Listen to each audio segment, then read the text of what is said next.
right, let's get this show on the road. Hello, everyone. Hope you're well. Welcome to another edition of Math 1108. Let's actually jump into it. Okay,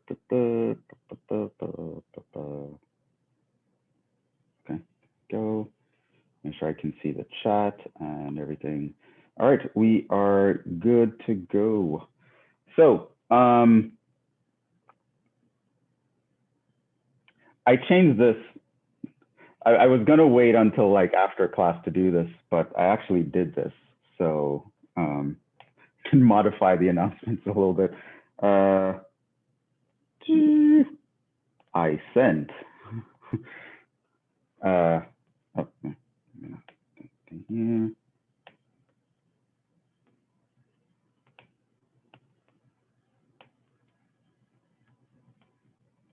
I sent. Yeah. Okay. All right. So finish grading your test ones. Your grades are in Jupyter, which again, remember that is where you go to for your grades. Because if there's a curve built into the class or anything like that, that's where it's going to show up. So looking at somewhere other than Gradescope for your grades is probably not what you want to do, because it's probably going to give you a worse picture than you actually have. So that's the first thing. So your grades are in Jupyter. The homework grade hasn't been inputted yet. At this point, homework is going to be around 30-ish% of your grade because of, you don't have your test 2 in, you don't have your final in, you don't have your project in yet. So that's going to be around, it's roughly going to be around a 30% hit at this point, but then it'll get less over time to what I said homework was. So that's the first thing. So your test 1 grade is up, your homework grade isn't up, so you might get a boost if you did all the homework. So look out for that pretty soon. As for the actual test, you should have seen an email from me from Gradescope where you can log in, you can view your test, you can look at your questions, you can look at what you did, and you can actually see the grading rubric which I graded you on. And so you'll be able to see how many points I gave you for each thing, where you lost points, where you got points. And of course, if there are any issues, you can let me know via a feature that is in Gradescope itself. So there is something called a regrade request feature.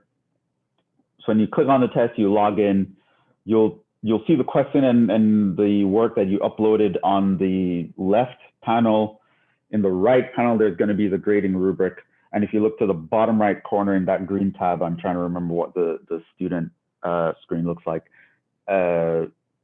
You'll have like a button there that says regrade request, in which case, if you see something that's off, you would click that button on that question and you would tell me in a couple sentences what's off. So you can say something like, well, Jhevon, I see in the grading rubric you get 2 points for that. And I did do that, but it was like here in the top right corner and you didn't see it. So, you can say things like that there. So just to make sure that, just keep me honest, make sure I'm giving you the points you deserve. Yeah, so that's all I want to say about that at the moment. So nothing's really super set in stone right now, although for the most part it is. So you might want to go check out the test on Gradescope. Make sure you see what's going on where, and you can bring those up after class though.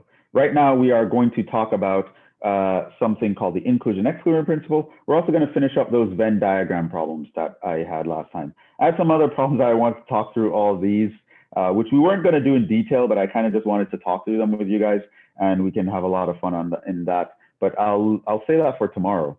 What we're going to do today is just finish up talking about the sets part of the class with inclusion-exclusion and Venn diagrams. So that being said, let's jump into that. So inclusion-exclusion principle. This is something that applies in general for any number of sets you have, as long as it's not infinite. But we'll only be focusing on it for like 2 sets. I might mention what it looks like for 3, but the focus for us is going to be on 2. So the idea is we want to find the size of a union.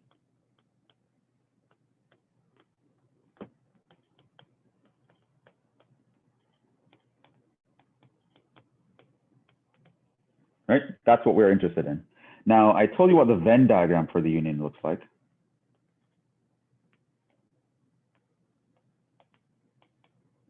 Right, so A is the guy, is everyone in this circle right here.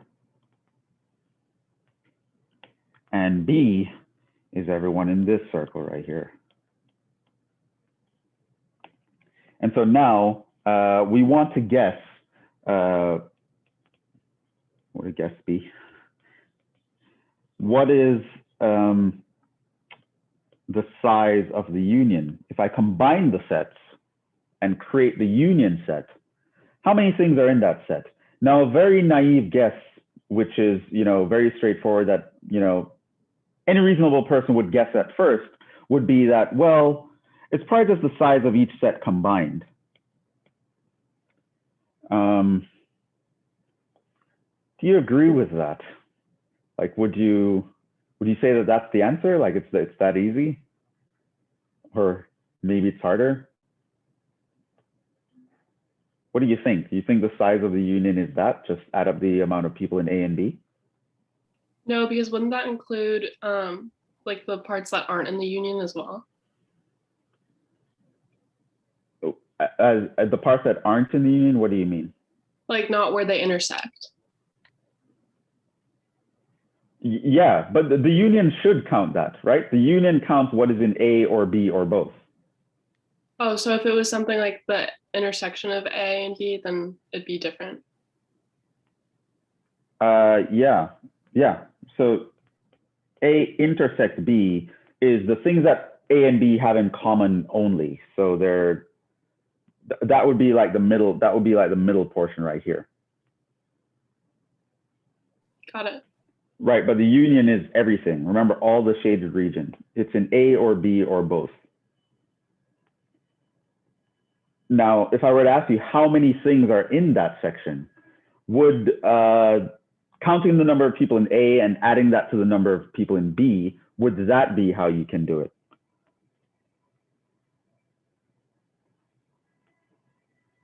Or is there something off? I mean, sometimes in math, things are like that easy. It's that straightforward. Is that the case here, though? What do you guys think?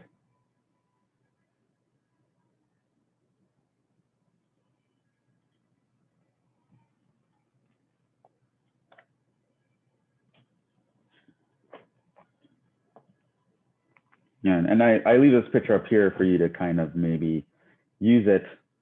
Picture can't prove anything, but it could give you some ideas on what you should be looking at, what you should be looking for.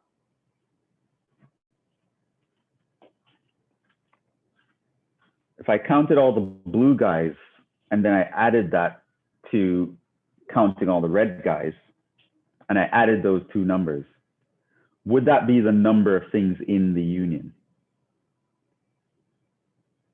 What do you guys think?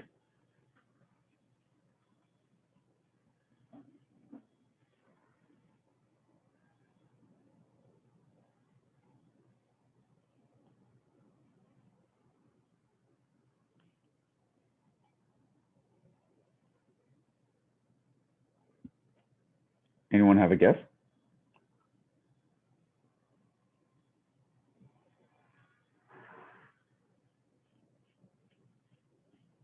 Yes.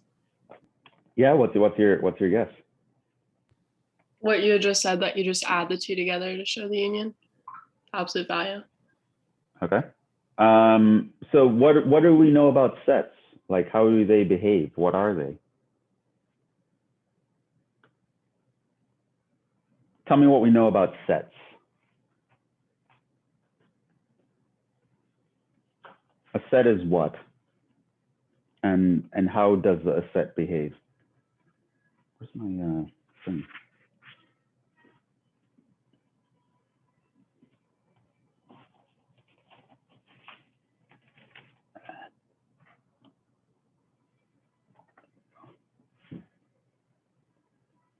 What is a set? How does it behave?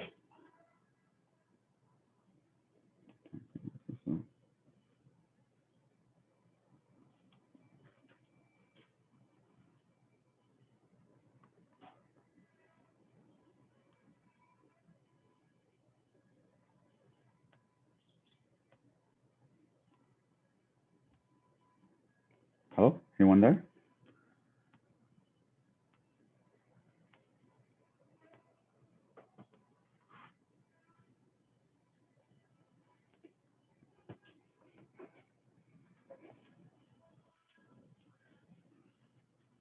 Which I mean is it's an important question, and questions like these are important as well. Like whenever you're studying something, to kind of know what it is you're looking at, like the definition of what it is very important. One of the issues I saw in the test is that students were using, like, because I gave you the formulas for the financial math section, but I noticed that there were times when students would reach for the wrong formula. And they would reach for that formula because they don't really know what the definitions are. So I tell them, oh, this is the formula for sinking fund. This is the formula for amortization. This is the formula for one-time lump sum compound interest. But if you don't know what those phrases mean and you read a word problem, then if you don't know what a sinking fund is, how are you going to know that I should choose a sinking fund formula instead of one of these other random formulas that Jhevon gave me? You know what I mean? Like knowing the definition of what something is very important. And so, yeah, like we're talking about sets, and I gave you guys a definition for what a set is. It's something you need to know. It's not just something to gloss over. So a set is a collection of objects in which order doesn't matter and there are no repeats. If I were to add A and B, would it violate any of these definitions?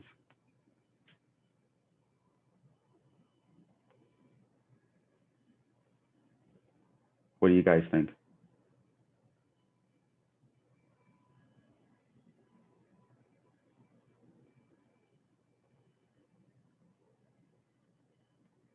Is it a repeat where they intersect?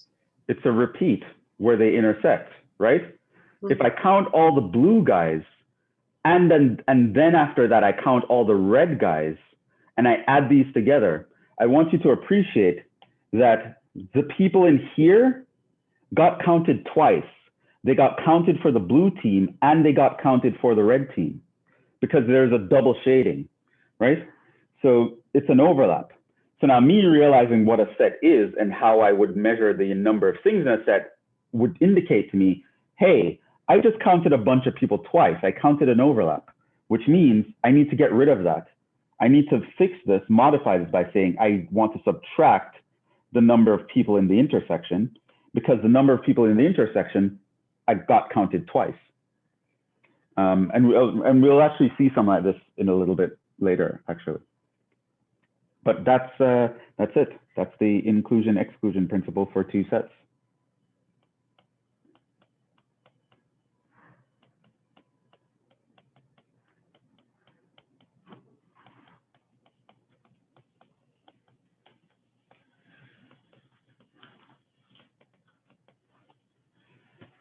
Now, this is the only one I expect you to know, but this actually generalizes very naturally. This generalizes nicely to n sets. And when you kind of see what it would look like, you would kind of see why it's called inclusion-exclusion.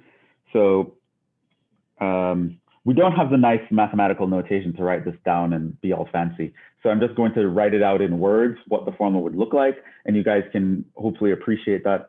But I'm not going to write down the general formula because I have to use, you'd have summation signs and you'd have to label them. It's going to be crazy. So basically the size of the union of n sets, you do it by measuring the size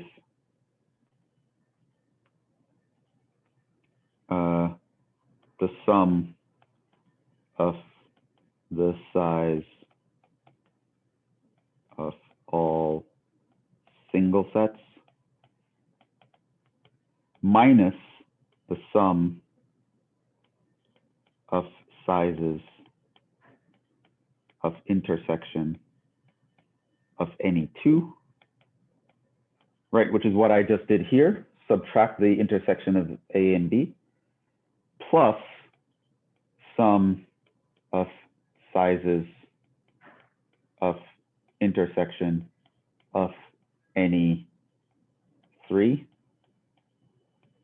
minus dot, dot, dot. And you keep going that, you plus, minus, plus, minus, plus. You include, exclude, include, exclude, include, exclude. And you include all the singles, then exclude all the doubles, then include all the triples, then exclude all the quadruples, then include all the quintuples, and so on. Quintuples. Not quintuples isn't the right word there. But eventually, you end up with some like n minus 1, and this is the intersection of all sets.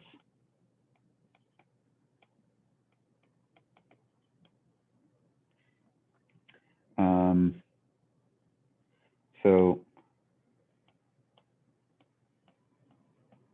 we don't have the nice mathematical notation to write this down yet, or we won't. Like I'm never going to give it to you. But nice mathematical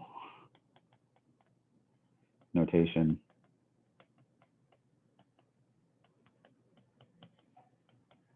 to write this out formulaically. But I don't expect you to know the general case anyway.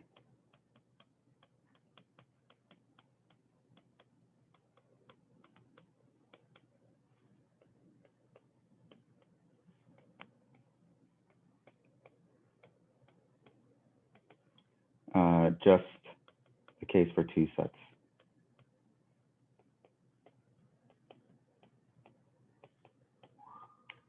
And for fun, which you may use to check your work later,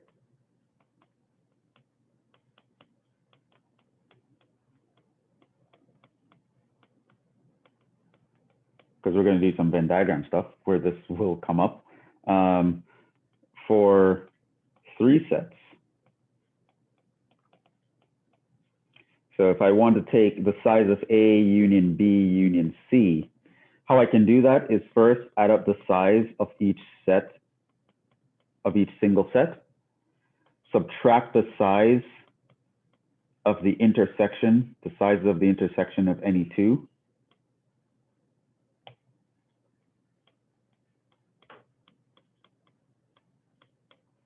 and then add the intersection of all 3.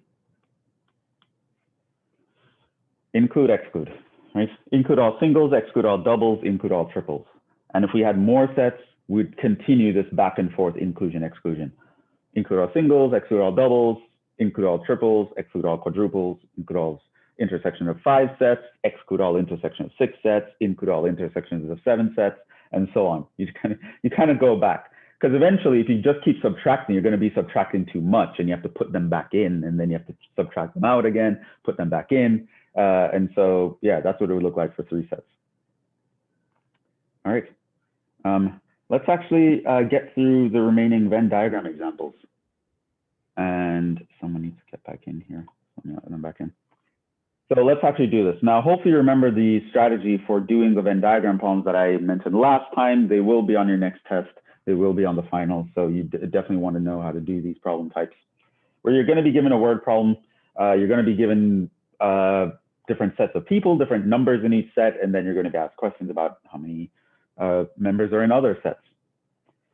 So pretty much all the examples here do with like people in a school, because I didn't want to have to make up any other fancy stories like, you know, like Swole Academy or anything like that. So here we have a college with 100 students and 3 majors, right? So very focused college, only 3 majors: math, English, and physics. Given that the students are allowed to have multiple majors, so you can have double majors, you can have triple majors, you can have people majoring in multiple subjects, and the fact that we have the following: 30 students major in math, 40 students major in English, 50 students major in physics, 10 students major in math and physics, 20 students major in math and English, 5 major in all 3, and 20 students major in physics only. Answer these questions. How many students have no major? How many students major in math only? How many students major in math and physics only? How many students major in English only? This is what we're going to try to figure out. Okay? So let's actually do that with the process that we know. So one, we define our sets.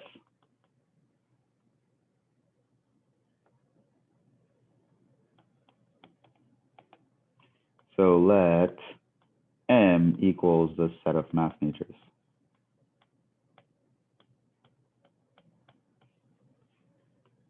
Let P be the set of physics majors.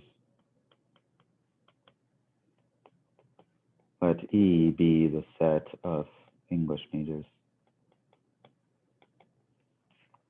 Okay, so that's the first thing. Second thing we're going to do is draw our Venn diagram.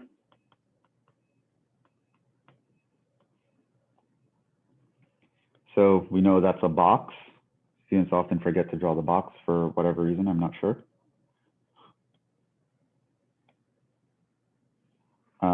So we have math, physics, English, right? And three, I'm going to fill out said Venn diagram.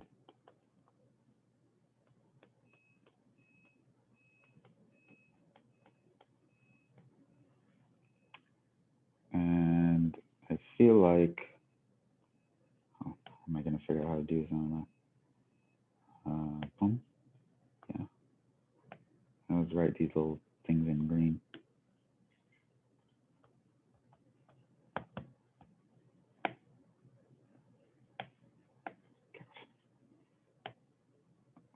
So,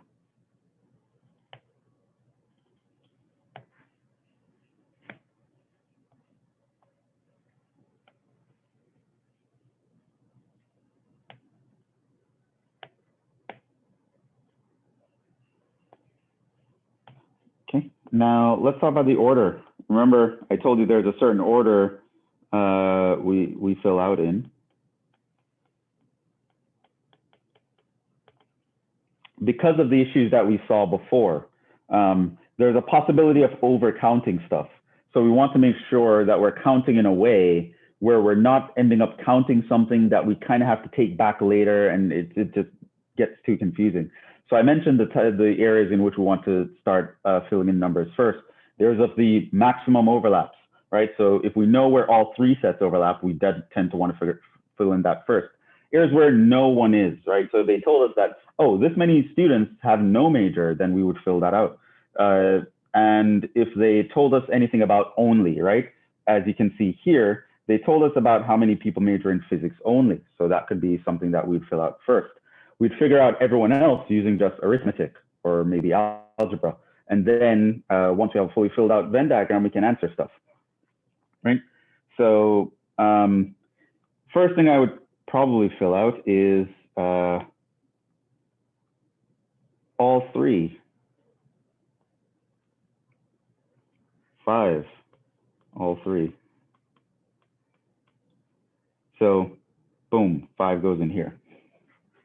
The second thing I would want to fill out, only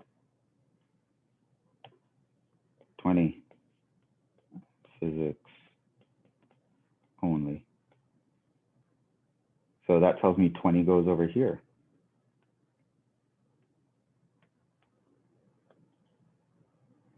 Okay, so now I filled out this guy first, that guy second. Now I'm going to want to know who I filled in next. Now remember, we tend to want to fill out the places with the most overlap first. So if I already filled out the place where all three overlap, I tend to want to now look at the places where any two overlap. So probably something like, let's do the math and physics and the math and English next. That would probably be nice. So let's do this third and fourth. So let's do math and physics. How many are in math and physics? 10. So what I would do here is, I know math and physics are the people in here, right? Now I'm told there are 10 people in there. I've already accounted for 5 of them though. which means there are only 5 of them left, which means that there are 5 people over here, because of that, that's 10 minus 5, right? So there are 5 people over there because there should be 10 people in here, because that's the overlap of math and physics. So that's where we put a little bit of arithmetic in. What else? Math and English, there are 20 people. So here we go down. All right, let's fill in this 20 with math and English. So now math and English, that's these people over here. Now I know that there should be 20 people in that section. I've already accounted for 5 of them. So over here, there's 15 people left, because that's 20 minus the 5.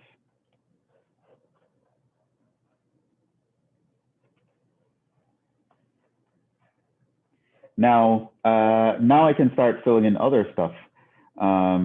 But I don't know, as you'll see from the information here, I don't know about any other overlaps of any 2. However, now I know all the single information for each individual sets, and that's going to be enough. Let's actually talk about the people who major in math, let's say. So this is the 5th thing I want to fill out. Now, how many people major in math? 30.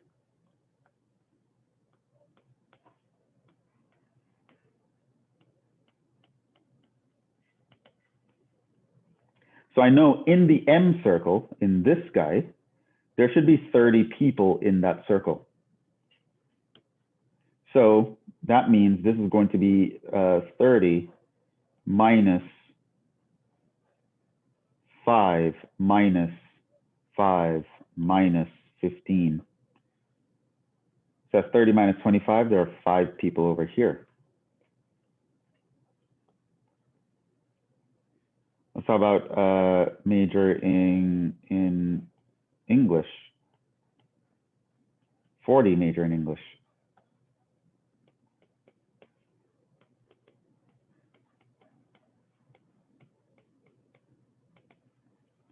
So I go up.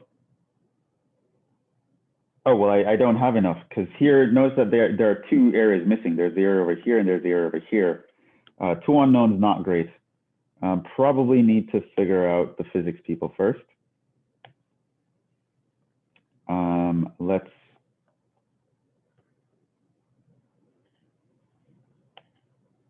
do that in sync. Physics people, 6. How many people are in physics? 50. 50 people in physics.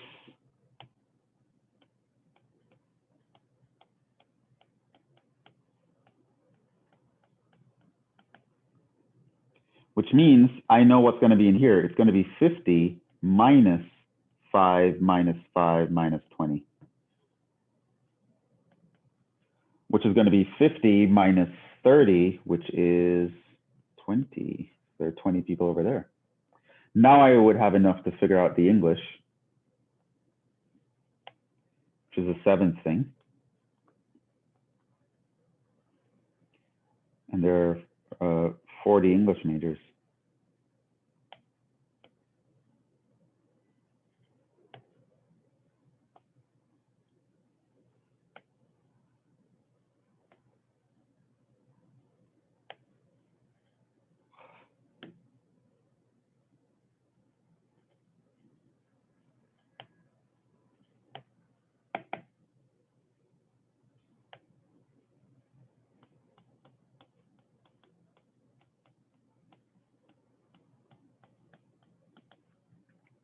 So I go back up here, I realize, okay, it's 40 minus 5 minus 15 minus 20. Turns out that leaves me with 0. There's 0 people there. So now, what about who are the ones outside? Well, I know there are 100 students. Now I'm going to subtract all the guys that are inside the circle. So first, there are 50 people. from the physics. That was the most amount of people, so I'm going to count that circle first. In addition to that, there are 5 people in math only, which I would subtract.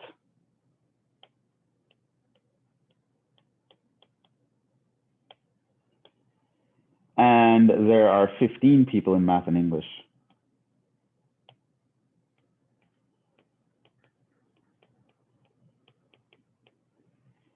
There are 0 people in English only.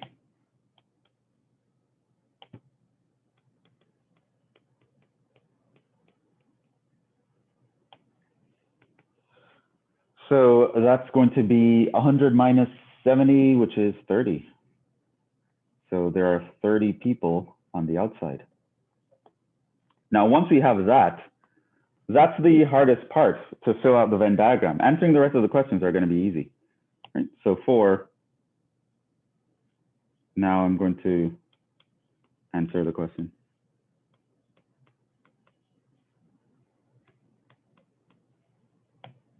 We're asked 4 questions, A, B, C, D. A, how many students have no major? Well, that's the 30. Right? So you can look at the picture and you can tell right away. How many students major in math only? Well, that's 5.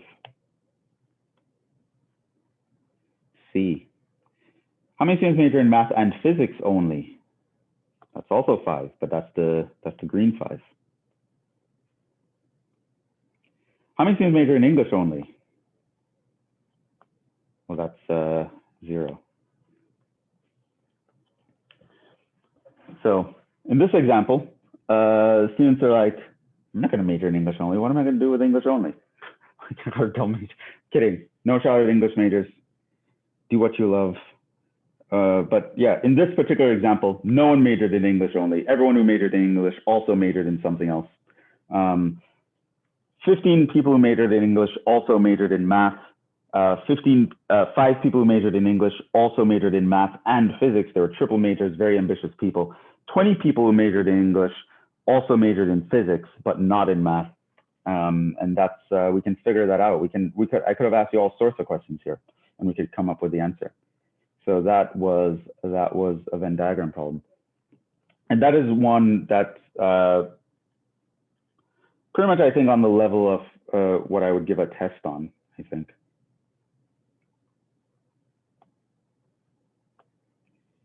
But let's move on. Let's do some others. Do these others right here.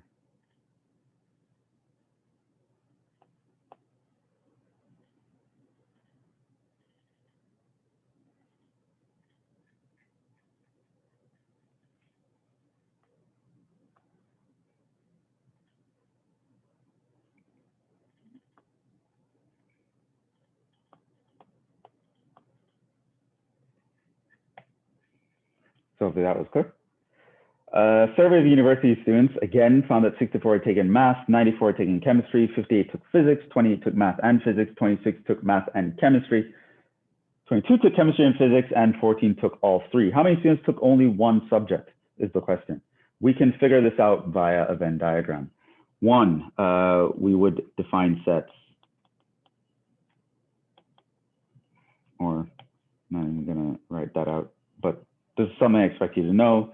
So at this point, you would start by saying, let, say, M equals set of students who took math.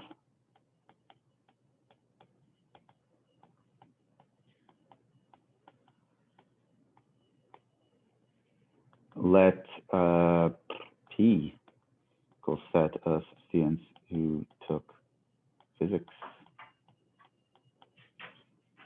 Let C be set of students who took chemistry.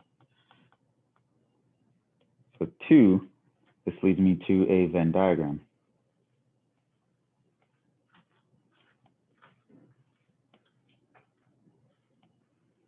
Math, physics, chemistry. And then I'm going to start filling these guys out. So most overlap to least overlap. How many took all 3? 14 students took all 3. I'm going to fill in that 14. Then How many took chemistry and physics?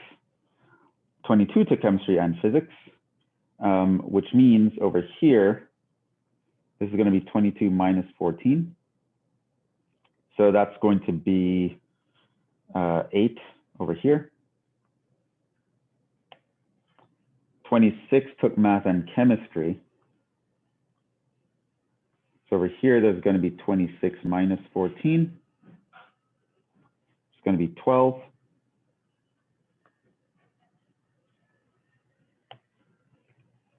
Um, 28 took math and physics. So over here, there's going to be 28 minus 14, because 14 is already accounted for. And so that would give us, what, 14 again?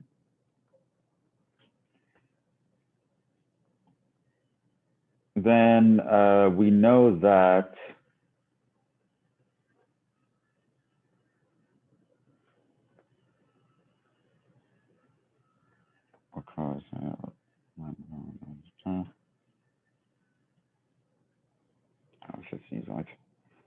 we know that 58 took physics, which means over here, we would have 58 minus 14 minus 14 minus 8. What is that?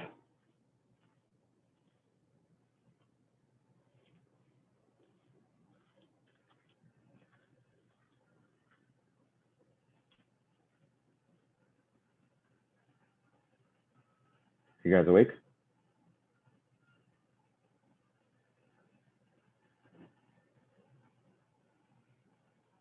It's 22. 22. If we look at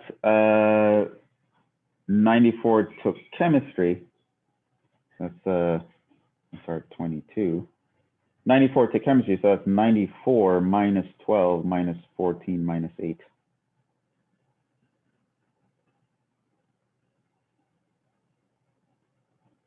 What's that? 60. 60. Then if we look at math, 64 took math. So it's going to be 64 minus 14 minus 14 minus 12.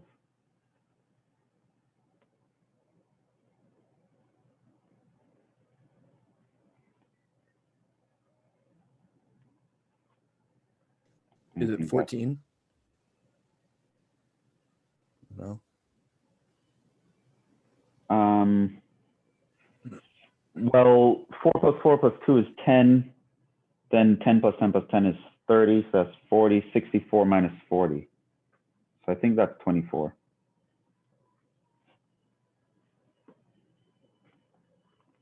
Now, outside, we don't care. And no info given. Right? They didn't mention anything about who is not taking anything, and they never asked us about who is not taking anything. They just asked about who are the students, how many students took one subject only, right? So we have a bunch of students who've taken all 3 subjects, a bunch of students who've taken 2 of them, but not a third. And we have a bunch of students who have taken 1 only.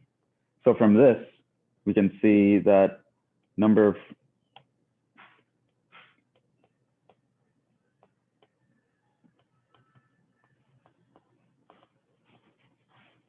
who have taken 1 subject only, well, that's going to be equal to, well, it could be that they took only physics or only math or only chem. So only physics would be 22 people. Only math would be 24 people. And only chem would be 60 people. So that leaves you with 106.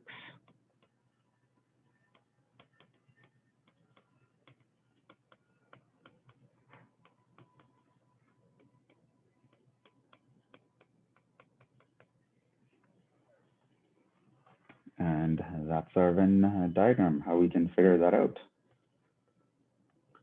So you see, you define your sets, you start filling out a Venn diagram based on those sets. You fill out from the areas of most overlap towards the areas of least overlap, using arithmetic to subtract who you've already accounted for as you're counting new areas. And yeah, at the end of the day, you should end up with something that's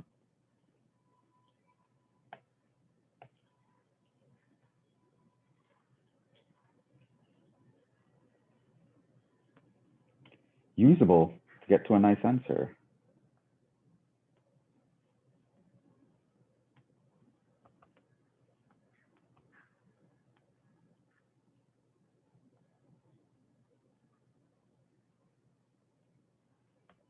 Let's look at the last one.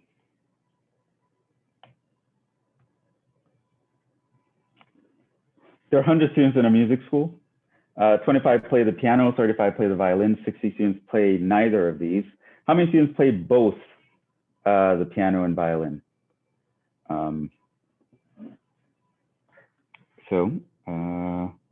We'll do is, again, 1, let P equals the set of students who play piano.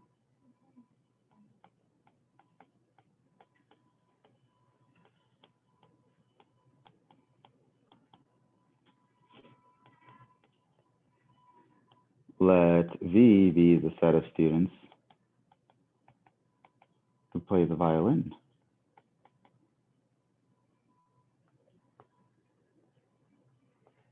I don't know, smaller. Let's see.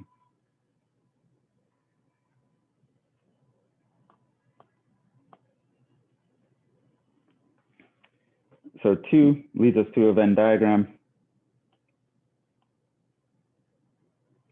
Only 2 circles this time.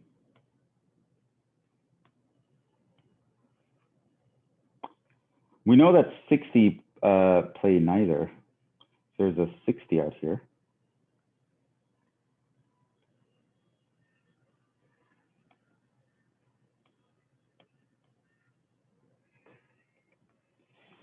Now, how do we fill in the rest is the question. I know that 25 play the piano, 35 play the violin. How do I fill that in?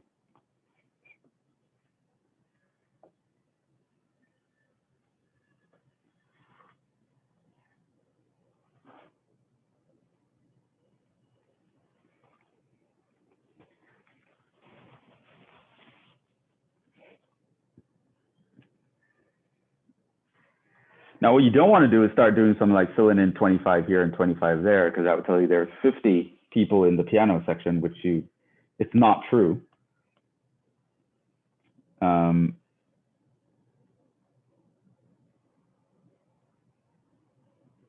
there are actually a couple ways you could actually go about this.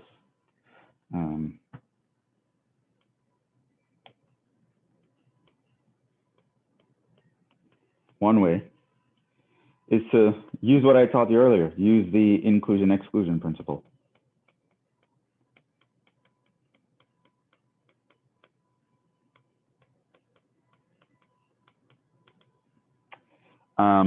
For one, I know that 60 outside means that there are 40 people inside. This means that the size of the union is 40. But by inclusion-exclusion, I know how to actually break that up.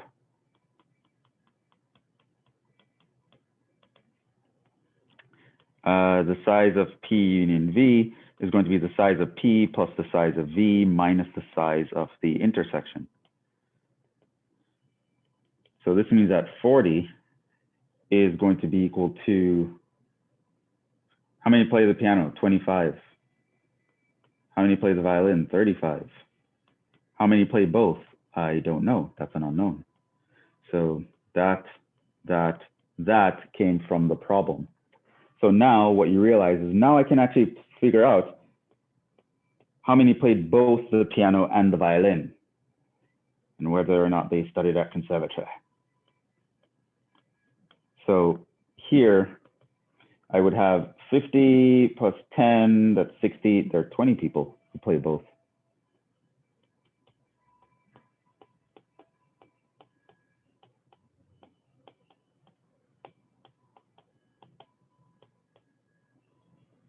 So actually, this here would have been 20 from there, which means that there would be 5 people over here and 15 people over there.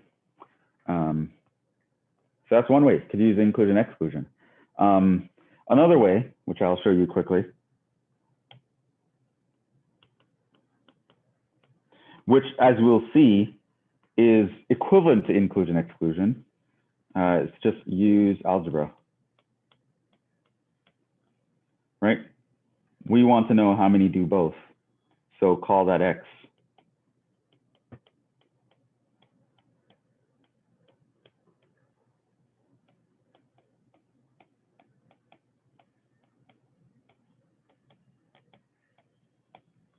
So you can have your Venn diagram, piano, violin, you know, there are 60 people over here. X is what we want, which is over here. We know that there are 25 people who play the piano, so over here it needs to be 25 minus X. We also know that 35 people play the violin, which means over here that should be 35 minus X, because they need to add up to X. Because in the V circle, there needs to add up to 35, and the P circle, there needs to be add up to that. We also know, we have 40 in the union. So this means that 40 is how many people I would get if I added up the 25 minus X plus the X plus the 35 minus X. Notice that this is going to be 25 plus 35 minus X. In other words,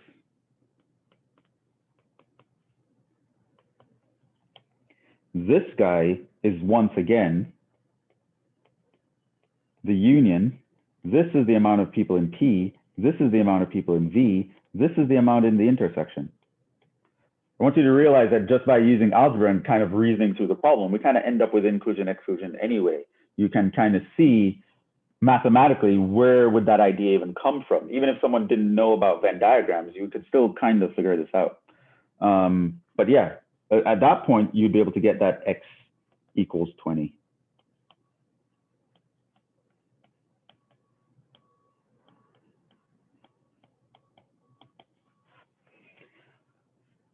Yeah. So a couple ways to do that, but we'll stop there right now. We'll talk about talk through some examples tomorrow. Should be fun. Not going to do them exactly, but they're just kind of to motivate you why we would need the next section, because we're going to move into probability, and I'm going to motivate why being able to count properly is going to be important for probability. And I figure I'd just throw some teasers out there as a motivation for where we're going. So that being said, we will stop right there. As I mentioned, remember I sent out the email via Gradescope. You can check your test and let me know of any issues. Also, Jupyter is where you should be checking for your grades, not Gradescope, even though yes, you took the quiz on Gradescope, but Gradescope is not going to show like any curves or anything that I put on the class. It's also not going to show your homework. So you shouldn't be looking at Gradescope for your grades. You should be looking at Jupyter for your grades. These instructions are all on the class webpage. You should know instructions, you should know definitions, very important. Professor? Yes. Can I just speak to you after class real quick? Sure. Okay, yeah. I'll send you a link, I guess.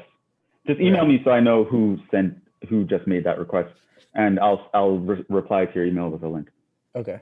Okay. That being said, let's enjoy the rest of your day. I'll see you guys tomorrow, and we'll talk about some counting. Till then, I'll see you guys in the next one. Ciao.